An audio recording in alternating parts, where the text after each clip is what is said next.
Narito ang sulyap sa iba pang mga balita. Nasa Pilipinas ngayon ang pinuno ng Center for Public Diplomacy and Media ng Ministry of Foreign Affairs ng Islamic Republic of Iran na si Ramin Mekman Parast. Yan ay para makipagpulong sa mga opisyal ng gobyerno para paigtingin ang relasyon ng Pilipinas at Iran. Ang inisyatibong ito, dala raw ng bagong halal na Pangulo ng Iran na si Hassan Rouhani. Good relationship between Iran and Philippines. It's very important for us and for our foreign policy.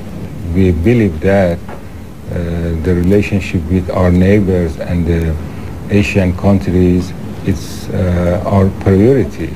Sa kabila ng bagong Pangulo, mananatili pa rin ang Iran sa paggamit ng nuclear technology.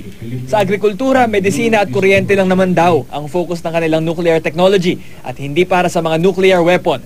Ang Amerika na kilalang kaalyado ng Pilipinas ang isa sa mga nagpataw ng sanction sa Iran dahil sa kanilang nuclear program.